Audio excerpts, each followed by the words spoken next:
Yo, what's up guys? This is Rise and welcome to another video. This one's gonna be a little bit longer, so feel free to pause the video, grab a snack, get comfortable, and enjoy. Recently, I was able to accomplish something I hadn't accomplished before in PvP, and that's hit true number 1 on the Silph leaderboard. And I can show you guys real quickly the Silph leaderboard before we get into the gameplay. But in the past, you might be wondering, like, Rise, I thought you've hit number 1 before on Silph leaderboard. Well, I actually haven't. I've hit number 1 at points throughout the month where, for example, I've already concluded some tournaments, which has bumped me over someone like Vani for number 1. But at the end of the month, when everybody's done the same number, everybody's ranking is kind of set at the end of the month. I had never been number 1 truly at that point, and for the first time at the end of the month when I haven't concluded any tournaments, I'm currently at number 1 on the Silph leaderboard. So Silph is a combination of skill and strategy when it's a show 6 pick 3 format. I think there's a little bit more skill and strategy involved than blind 3s. However, it's the carryover is pretty much the same, right? If you're really good at GBL and blind 3s, you're still going to have some success in Silph. I think it just creates maybe like a slightly higher skill gap. And that's why, for example, let's say you're an amazing GBL player, you're always on the leaderboards, you're usually going to have around a 60% win rate. Versus in Silph, I'm able to obtain a nearly 80% win rate. And my goal at the start of the season was to improve on my win percentage. Last season, I went just under 76%. So my goal was actually to hit 80%. Not sure it's going to happen. I'm just shy. And to maintain that win rate, like, I'd have to have, obviously, a really good month to boost my win rate at this point. So I'm not sure that's going to happen, but I gave it a good shot and got really close to that goal. And you saw last month, I actually had my best month ever. And ironically, you'd think playing the most tournaments would be to your advantage. And I mean, it is.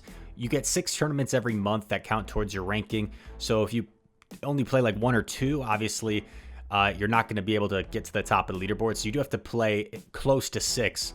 But last month was the first month I didn't really focus on Silph. I spent my time on preparing for the Milwaukee Regional. And ironically, without much team prep and only doing 4 out of my normal 6 that I do, I had my best month ever. And I think part of it's just kind of like taking that pressure off yourself, right? It wasn't really my priority. It was something I was doing extra. I wasn't putting the pressure on myself, and had a really successful month. So we went 5-1, 7-0, 7-0, and 6-1. And that allowed us to hit number 1 on the Silph leaderboard. So we're going to get into the PvP HQ tournament, in which I was able to sweep. And before we get these battles going in just a moment, this is the forged meta. So if you're wondering, like, what's with these teams? Why am I not seeing any Azumarils and Gfisk? It's because they are a restricted meta, and this was a points-based meta, which I oftentimes really like. So for example, Cresselia was one of the big boys. Cresselia was like a 7 or 8 point, I forget the system already, like an 8-point Pokemon. You had 17 points to build your whole team. So Gengar was like a cheap 1-pointer. Samurott you saw a lot because he was like a cheap 1 or 2-pointer. So I think Cresselia and Noctowl were like 8 points and 4 points, and then the rest of my guys were just 1 point. So that's the team, and you'll see Cresselia is just like super safe against a lot of people's teams, and Graveler as well as Noctowl, I would say, were my other 2 MVPs. But that's enough talking. Let's get into the run. We're against Spooky Mafia here in our first round matchup. And we had a terrific lead against the Noctowl. I don't have an obvious answer to Munch. I guess I take that back. I guess Noctowl is a pretty obvious answer. But for some reason, I elected to throw my Stone Edge and then go for like a huge farm down here. I'm willing to take... Oh no, I'm not willing to take another one. I decide I want to just throw my Sky Attack that way. I'm not quite in Sky Attack range for his Noctowl. And does he come back in with the Noctowl? He does. I overfarm quite a bit. Interesting. Get off the Sky Attack. He allows me to get off another Sky Attack here. We grab the shield, so at this point, we're in a pretty commanding position. I believe Spooky Mafia might have gone over 100 energy there, so... Or maybe not, maybe I'm incorrect on that. But we're in a pretty commanding spot here. We come in with Graveler. I'm going to shield. I figure it's unlikely he baits me with Sky Attack. And there is an Oranguru in back. And this was pre-update, so we will see some denials. So we both deny each other, it looks like. I'm willing to just shield the foul play. Get off my Stone Edge. We're both denying each other like crazy. And then I can just do that. And actually live the 2 wing attacks and get to the Rock Blast. And show 6 pick 3 formats when possible. It's nice to not reveal your third Pokemon, because then you're leaving your opponent wondering, like, what do I think he brought in the back, and maybe perhaps confuses them a bit. Cress into Oranguru. Cresselia is just super safe for my team. Samurott pretty safe as well. Only afraid of like Noctowl and Toxicroak, but right, like even the bad matchups aren't that bad. Samurott just super spammy, so he was kind of slow to swap there, and this head start of energy is going to make this very uncomfortable for Munchlax. I actually decide to go for the Mega Horn here, because I'm thinking he might no shield, thinking, okay, I can take another Hydro. He commits the shield, so a very nice read by him. I know I should be able to live this and get to a Hydro, so I'm willing to tank it, get off my Hydro. Samurott putting in a lot of work here. Lands the Hydro. I aggressively swap in Noctowl. And once again, look at Spooky Mafia's team doesn't have a hard check for Noctowl. So I'm like perfectly okay with giving up switch advantage if it means I can avoid giving him a farm down. And that's why I think one thing I've learned in these competitive formats is when possible, you always want at least one hard check to everything.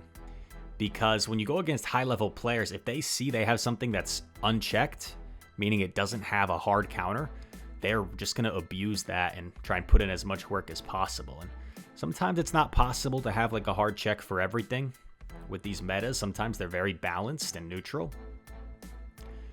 Able to get off a Sky Attack here. And this is also pre-update again, so it's going to allow me to transfer out of here. Transfer the confusion to Crest, which is a mechanic I wish they kept. I think it's an amazing thing and makes it more fair that they make it sneak every time now, and there's no inconsistency with denials. I think that's a terrific change. However, I think taking away transferring just kind of removes an added element to the game, which maybe gives you like some crazy win cons where you can dance around. So yeah, things like that are unfortunate, where I feel like it's kind of lowering the skill gap in a way. All right, game 3 here. Grab versus Oranguru. I love Oranguru. I nicknamed mine Maurice. He's the orangutan from Rise of the Planet of the Apes, I believe. Great movie. So once again, he swaps in the Munchlax, knowing his Munchlax is pretty safe against my team. And I actually decide to build up a little bit and throw the Stone Edge before dipping out of there. I want energy for later. And my Graveler is super good against his team. It's really only afraid of Toxicroak, and that's it. So I think this was definitely a team comp advantage for me. And you know, in the past, I've gotten greedy where I'll have a team comp advantage, you know, like try and Galaxy Brain it and like bring something that's not as good because like they won't be expecting it. But I've started to play just a little bit, I think, safer and bring the 3 that I know are going to give me the best chance to win no matter what I see in the lead. Going to commit to the Stone Edge here since I'm only going to get to one move. We'll We'll do a heck of a lot of damage. Get shielded. Nice shield. But we are in a pretty comfortable spot at this point. Have a Sky Attack loaded, right? Almost. I decided to shield. Interesting play. I guess I know I can get this off. And then maybe transfer the confusion to Cress. Oh, no, I don't. Oh, I actually realize I can farm down. And this is where Future Sight is really nice. In this meta, Future Sight was definitely the play.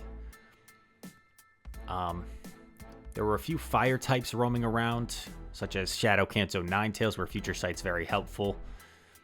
And having that hard-hitting move, able to take out the Noctowl in that situation. So very nice. And we take the round 1 win against Spooky Mafia.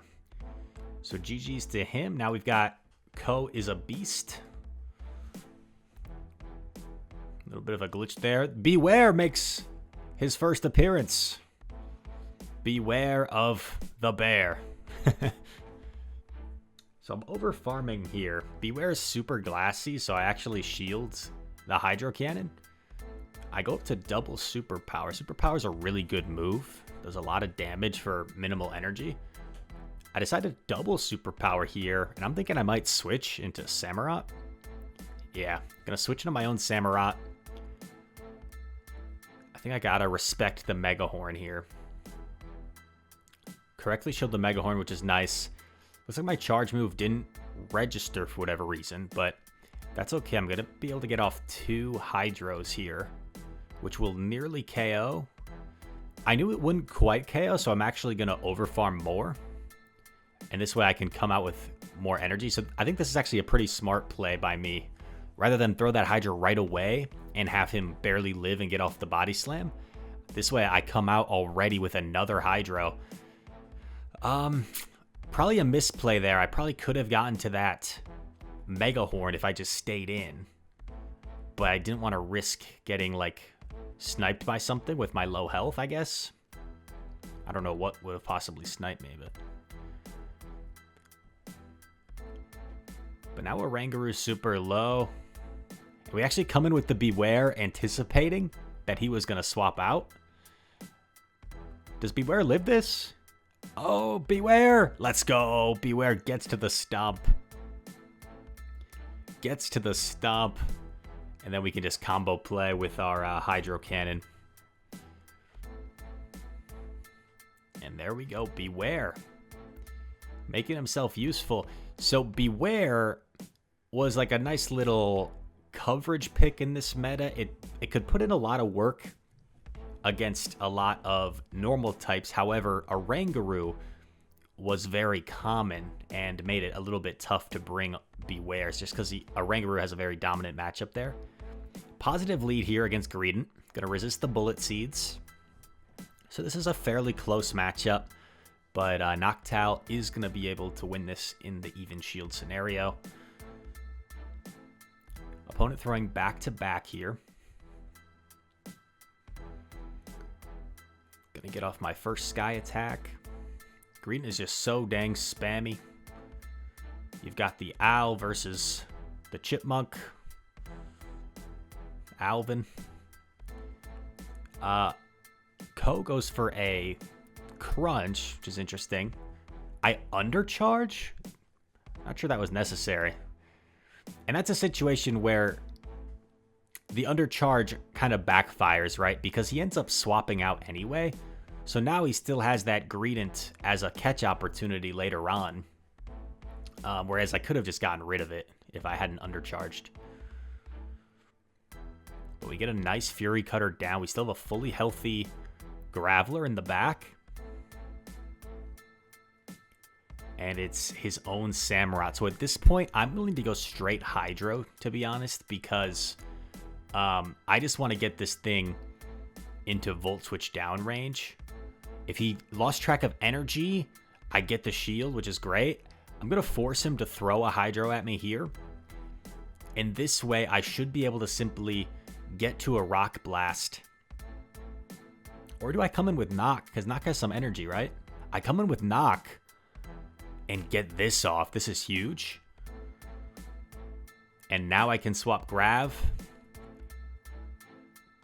Have to shield, right? I don't know why I was thinking about it.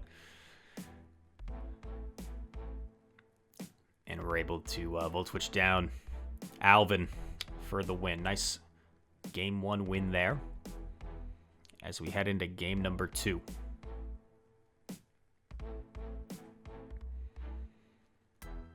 So once again, my Noctowl is really good. He has no counter user, so my Graveler is extremely safe as well. My Cresselia is pretty dang safe. I mean, the things that, like, beat it don't really comfortably beat it. Very neutral across the board. Going for the big Stone Edge here and lands. Always nice when you can land that big move. I'm going to go for the Rock Blast right away to pressure a shield. And I do get the shield, and I'm okay with that. Like, I'm okay just letting my Graveler go at this point. And look at this. I actually get off a Rock Blast here. And I'm going to swap in Crest because that Rock Blast was really valuable in terms of chip damage and should put this close to Future Sight range. He does correctly shield, so a nice shield there.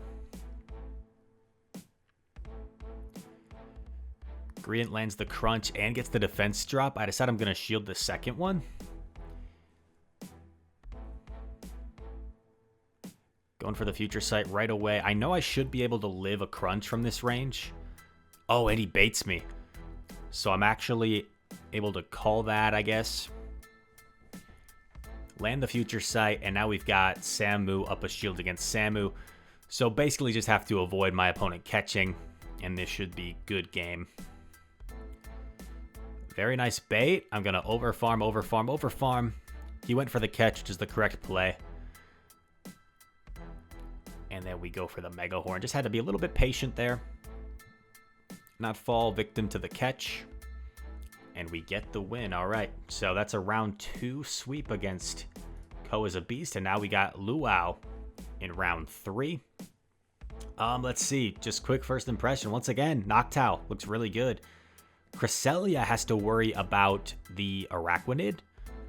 But other than that, looks strong. Graveler has to worry about Sandslash, but other than that, looks really strong. And unfortunately, we've got that Gengar, one of my favorites, lurking on the bench, but so many normal types, right? So many normal types on this team. We see the Noctowl and the Oranguru. So Gengar just has been too risky to bring so far, in my opinion. Just hasn't had a whole lot of play. And that's something I recognized in like the 2 tournaments that I did before this, is that Gengar, there were certain teams, like the occasional team here and there, where it had a lot of play, but the majority of teams, it had like no play, because there were 2, sometimes 3 normal types, where Gengar just, even if you got it like where you wanted it to be, then it's just going to get farmed down by a normal type, and you're not in a good situation anyway. So Samurott put in some work. I tried to catch the Sky Attack, but I was a little bit off there. We decided we're going to let it go. And my opponent gives up switch advantage. So a very bold decision by them to not let me get the farm down. But the thing with this is I know when Sandslash is gone, my Graveler beats pretty much everything else. And he's just going to spam off Night Slashes over and over and gets the boost. So that's why I wasn't shielding, right? Any of the previous ones. Another Sky Attack getting off here. Gets both shields. I do have energy on my Graveler. And check this out. I actually let it go thinking I can live. I catch what I think is a Sky Attack, but I shield anyway, just in case they Galaxy Brain me. And now I have the Stone Edge loaded. Bang. Nearly takes it out. Oh God, Sandslash gets there. But I should live a Mud Shot, right? I should live a Mud Shot. And he does not live a wing attack, so incredible game there. As we go on to game number 2. The PvP HQ Forge Cup. By the way, PvP HQ, a Discord server based out of India. Hopefully I can remember, and I can put their link in the description. You guys can join if you want to play in one of these tournaments as well. Noctowl mirror match, and this is fine with me because my Samurott avoids this. And if you look at my opponent's team, like, Noctowl is one of their better Samurott answers. Going for the Sky Attack here.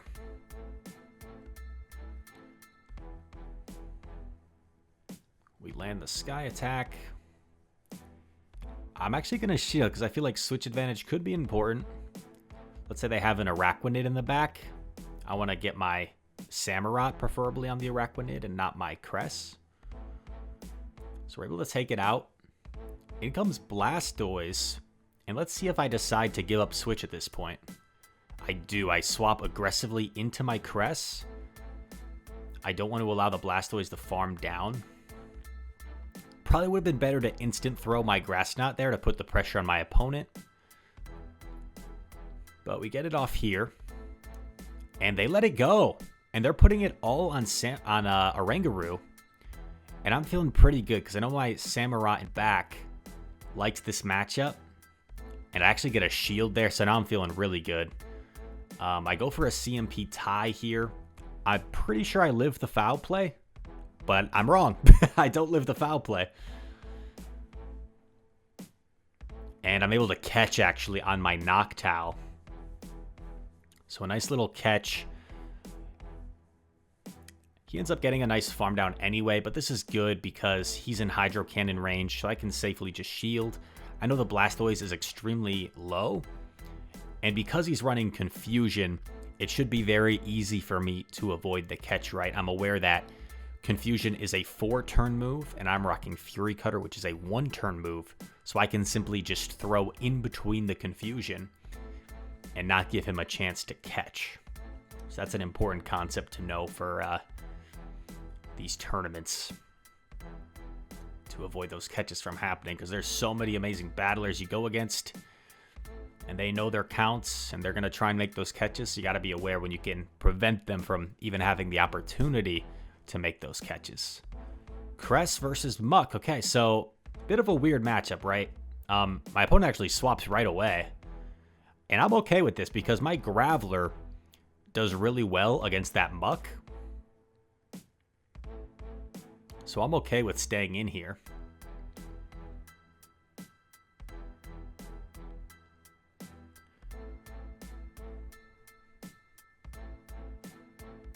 Another Grass Knot coming through. And despite Oranguru having super effective foul play, this is actually a pretty solid matchup for Cresselia just because you outpace it so much. I'm debating whether I want to shield. I decide no. I'm okay with just taking switch advantage. Or sorry, shield advantage. That's what I meant to say. And does he have... He doesn't have the Sand Slash. If he had the Sand Slash, he definitely would have come in with it here. So my Graveler is basically unchecked. I decide to commit a shield. And it's an Araquanid back, so this is game over. Game over. Nice shield. But it doesn't matter what I do at this point. I can just tap, tap, tap, and I would win this game. I call the Bubble Beam, and I get off the Stone Edge. Araquanid's so tanky. Might actually live this Stone Edge. Yeah, that's crazy. But without revealing our third Mon, which I like to do when I can, we were able to take game number 3 against Luau and get the sweep. So a nice win there. Now we are going up against Bohm 20 in the next round once it comes on up. And keep in mind, at this point, we were still undefeated overall. We were, 9-0? 9-0 going into this round against Bohm. He's got a unique team. A lot of mons we haven't seen. Eufisk, Charizard, Lurantis, and A9. I'm able to catch the Weather Ball here, which is pretty nice. After we got a positive lead against the Lurantis. And it looks like he's just going... It looks like he's just... Oh, never mind. I'm so used to, like, Dazzling Gleam.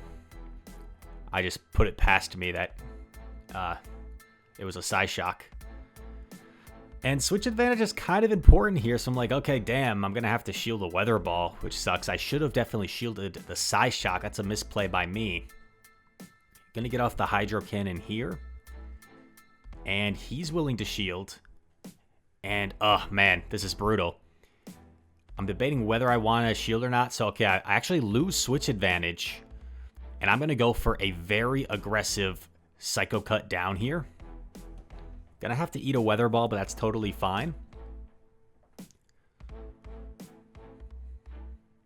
I expect the Lurantis to come in. Future Sight's gonna hurt like heck. Future Sight lands. Going for the Grass Knot. It's pretty close to Grass Knot range at this point. Do I get the final shield? I do not. And he swaps in the Stun Fist, so I'm just gonna stay in here. And now it's just gonna be a matter of, like, can I get this thing low enough where Noctowl can close out this game? Because he's gotten me into double discharge range. Really need to get off this Grass Knot. It is a CMP tie. So I'm going to have to shield this. I have no shields left. I am going to be able to chip with this Grass Knot. However, I don't know if this is quite in Shadow Ball range. I don't think it is. And my wing attacks are resisted, so this is going to be a close game. We do still have a little bit of health on our Cresselia, so at least our Cresselia can do some Psycho Cuts. Get off my Sky Attack. This is going to be able to take it out. However, that Lurantis has energy. But no, realized it would need more energy to take out the Crest, so... A very close game, and despite a terrible lead from Bohm, he was actually able to make that really close.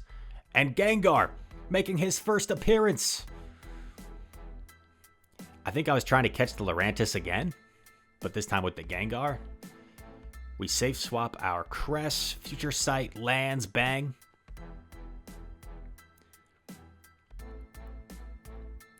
Leaf Blade coming through. This is a positive matchup for Lurantis, but when you're in the zero shield and Crest starts ahead, it's not too bad for Crest because you're going to be able to force a shield off the Lurantis. But no, he decides to no shield, and I think this ends up... Oh, it allows me to get to a Grass Knot. That's huge. However, the tough thing here is my Gengar is just... It's a liability at this point. My Gengar's a liability because it doesn't want to... It can't take a Psyshock, and it also doesn't want to get matched up against Stunfisk. And I don't shield either Psyshock. Some misplays by me for sure. We swap Gengar.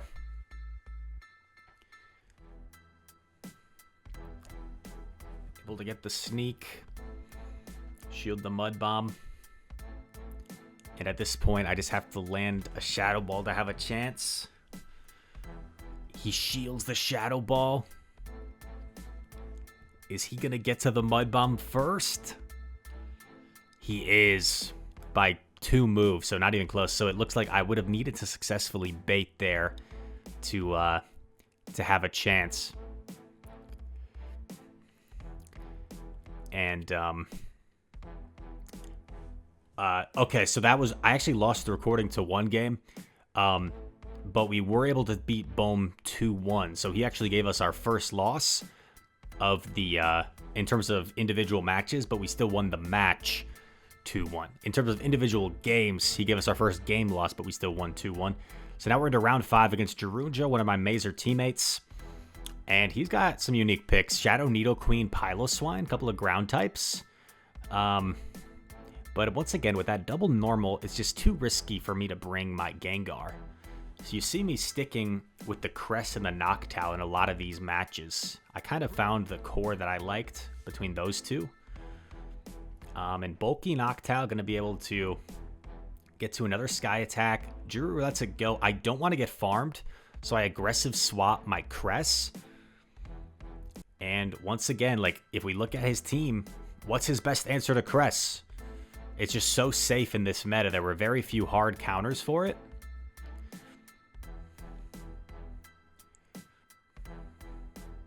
Gonna get off another Grass Knot here, just putting the pressure on the Oranguru. I've got that Samurott in back, and I know Samurott is quite safe once Gyarados is out of the picture. Able to shield the foul play. It's Greedent. Gonna get off a Future Sight here. And I go straight into Samu. And it's approaching Hydro Cannon range, so I can just go straight Hydro here. Juru goes for the Crunch, fishing for that debuff. Gonna get off my Hydro Cannon here. Gets the final shield. And just miscounts a little bit. Didn't realize I had just a tad of residual energy, perhaps. So I actually get off that move when he certainly had at least a Body Slam loaded. And then Samu gonna be able to close out here. Finish with 3 Pokemon still alive. I forget the proper term there. Not KO'd. And we're able to take game 1 against Juru. Here we go into game number 2. Let's see if he makes adjustments. Do I make adjustments? I lead the Cress into Pylo. So this is a terrific lead for me. In comes Greedent, and here I think is a misplay, right? I was very slow to react here. And not only was I slow to react, I didn't throw a move at the Greedent. So this is not going to be comfortable for Noctowl. I also created a big desync in the switch timer. So I'm not sure what I'm doing here, to be honest. I think this is misplay galore. I think I should have instantly swapped the Noctowl, or I should have thrown my Future Sight. This is a very incorrect way of playing this from myself. Because, like, yeah, I have energy for the Pylo, but does he just sack it anyway? I combo. Juru anticipates the combo, so very high-level play from him to throw his move and actually win CMP against me. I get rid of it. I still have a fully healthy Samu. Oh, man. I let it go. Questionable. Call the Body Slam. Okay. He catches my Grass Knot. Oh, but Gyarados is still so healthy. And Gyarados just completely walls my Samurott. Just completely walls it. Look at how much Dragon Breath damage has already added up. And he baits me. I guess it makes sense. I kind of have to shield at this point. So a smart bait. I land the Mega Horn. But Greedent has energy. Greedent has energy. Have I been able to keep track of the energy?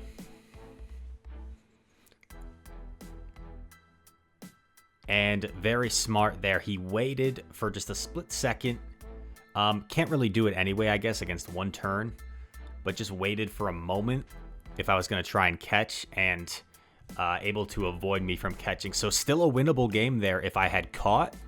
But Juru was patient and very nicely was able to win that. So decisive game 3 here against Juru. Cress into Samurott. Pretty neutral matchup. I go straight for my Grass Knot. This doesn't quite KO, but it puts Samurott into the red. I'm able to catch. I don't know if that was a catch or just he's throwing it to do some chip. And he actually swaps Greedent into my Noctowl. And I'm thinking, okay, well, this is good if it's not a ground type in back. If it's Nido or Pylo, I might be in trouble. But if it's Gyarados again, this game is over. So that's what I'm hoping for, that it's Gyarados. Able to get off a Sky Attack here. Very nice. Aggressive swap the Crest. Once again, this meta, a lot of very neutral mons, right? So I'm just, I'm just trying not to give my opponents any extra farm. He makes the catch on the Samurott, but that's okay with me.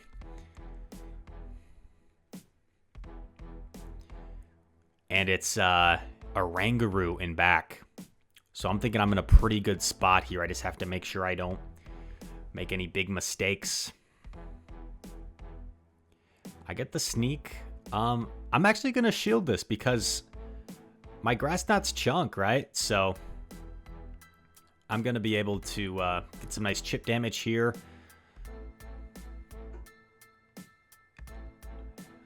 And I bank the Grass Knot. I get a sneak there because his timing was kind of thrown off based off the switch in.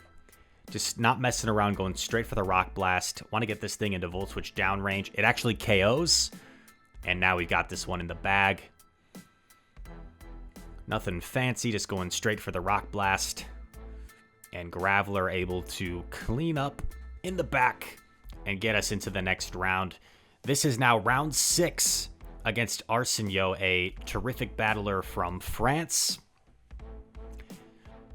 And he's rocking a Dugong. Once again, our Graveler looks super good. It just has to avoid the Toxicroak. But I'm going with Samu, Cress, Knock. Cress looks really safe against his team. Because even if in its bad matchups, like Ninetales, I still have that Future Sight coverage. They have to respect. Megahorn shielded. I tried to catch a Megahorn unsuccessfully. He throws the Hydro. Catches on a Rangaroo, so like that's fine. It's a nice catch by him, but like I would have thrown the Sky Attack here anyway, so it's not a huge deal. That's something I see trainers, like an opponent will catch on their move and they'll freak out, but it's like they'll get all discouraged on the catch, but it's like, let's say he didn't catch, he just swapped, like I would have thrown that move anyway, so it's not a huge deal. Oh my gosh, and Noctowl beasting and feasting. Oh, we go for the combo, but he read it. Very nice read. I correctly shield the Megahorn though, and we're going to be able to get rid of this with a Hydro Cannon. And in comes Greedent, and this is totally fine. So my timing was very poor there. I basically let in a free Bullet Seed. But all I need to do is get this thing into like Future Sight range, and I'm good, because a Greedent won't be able to take out our Cress and like even 2 crunches, even if they get the debuff. So we're in a good spot here. And if he did get a debuff, I could even like clear it if I wanted. But no, nothing fancy. Just go for the Future Sight. Take out the Squirrel. And we get a Game 1 win. So just 1 win away from reaching the finals. And you see me immediately want to bring in the Graveler. I guess because his previous line was kind of soft to Graveler. He didn't bring the Toxicroak, right? So he was a little bit soft to Grav. And it looks like I'm getting ready to introduce it here. Greedent, okay, not the best for Graveler because those Bullet Seeds hit for super effective. But we might just try and dance around again. He catches my Stone Edge, but like, that's fine. This is gonna hurt. This is good with me. So I actually decide to stay in, right? Because I can win CMP here. And now it's like, is he just gonna fully sacrifice his Rangaroo? He is. I'm getting ready for Greedent to come back. So you see me spamming on that Noctowl. And now the Greedent is trapped in here against my Noctowl for at least some period of time. And unless he has a Dugong in back, right? My Noctowl's pretty good against everything. At this point, I'm suspecting it's probably the Samurott again.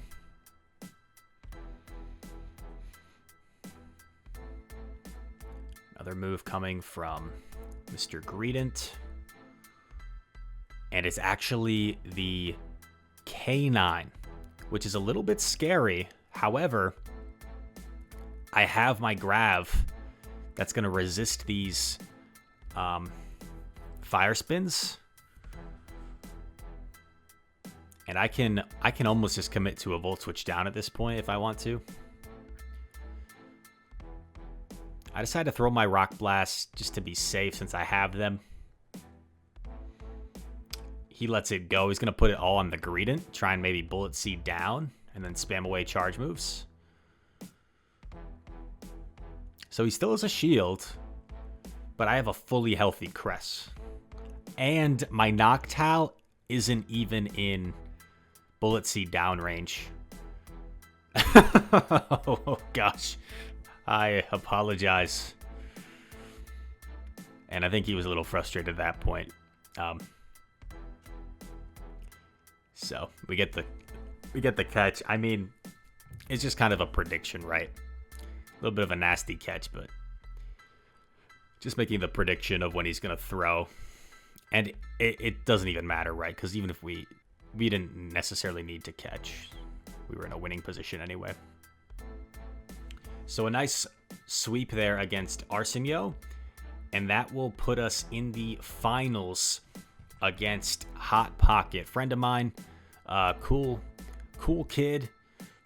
I encourage you to check him out on Twitter. He doesn't stream much anymore, but a terrific battler. 15 years old. The Indianapolis Seniors Division Regional Champ. I'll be seeing him in London. And here we are in the finals. And hold up.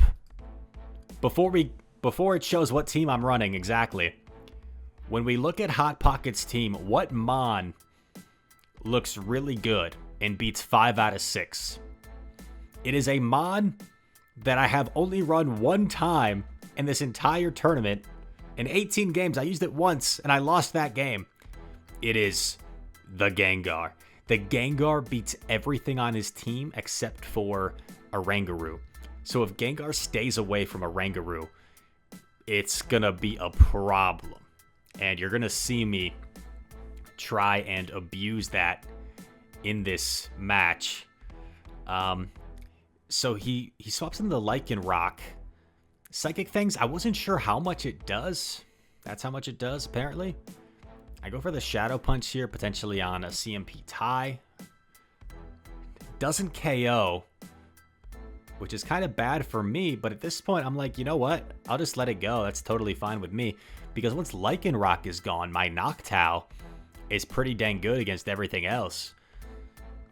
So I'm like, okay, I don't need Switch. I'm perfectly fine soft losing there.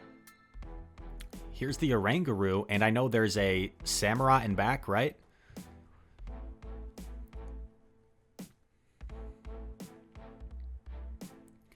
So should be in a pretty solid spot here. Gonna get off my Sky Attack on the Oranguru. Quick swap into Cress.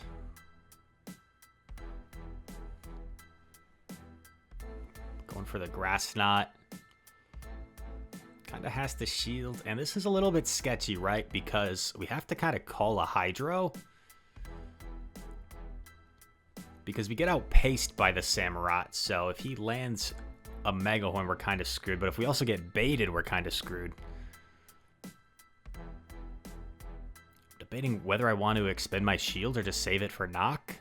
I feel like I kind of have to. I need to get off this Grass Knot. Patient. Store the Grass Knot. Samurott's going to be forced to throw. Because he knows I have one banked, so Samurott has to double up. So yeah. Pocket making the correct play to commit to the double up, but was unable to. So we take game 1, and now we need one more win to sweep the tournament 7-0. At this point, Our overall record is 17-2. We've only dropped 2 individual games this whole tournament. Those were against Bohm and against Juru.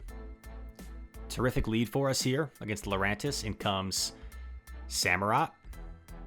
And I have to make sure I retain switch advantage, right? So I'm actually staying in here, and he lets it go. So what this will allow for me is I can shield once, I can farm down, and then I can swap my Cress most likely, knowing that Cress is pretty safe. And then I'll still have my Noctowl to deal with that Lurantis. So he's swapping Cress. We're overfarming quite a bit, because if Lurantis comes in, we want energy to threaten it. We don't want to be completely dry when we know how spammy it is. Going for the Future Sight here. This will do quite a bit of damage. Bang. And Hot Pocket, right? Like, he knows there's a Noctowl with energy waiting for Lurantis, so there's really no reason for him to shield.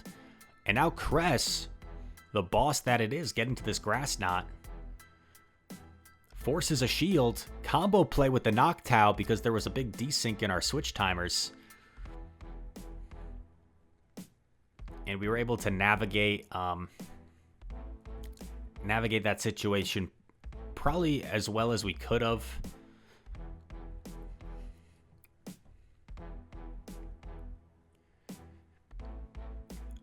But once again, Pocket has a very difficult team composition against mine. He's forced to bring the Oranguru. And this game I brought 3 things that like do fine against it.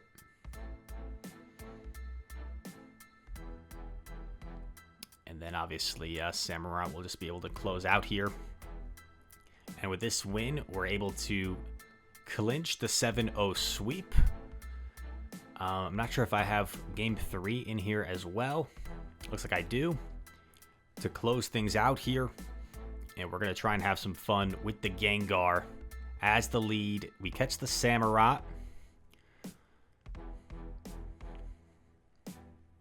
Have to shield. Gengar's super squishy, as we know. I figure he might try and catch on his Oranguru, so I'm aware that's possible. I actually got the refund there. It looked like on the Shadow Punch bait, so even when Pocket's outplaying me, this set just not going his way. Big refund for me. Grass Knot coming through.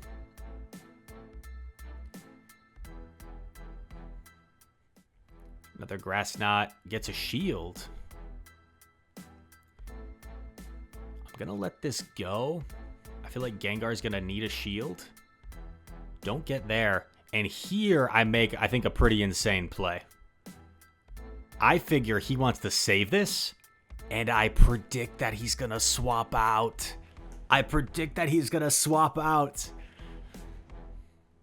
I was proud of that play. And now this is over, right? Now this is over. Because I have so much energy. I can just go straight Shadow Ball. I don't even need to bait. I believe this is just a Fang, right? But I just shield anyway. Over farm here. Get off the Shadow Ball.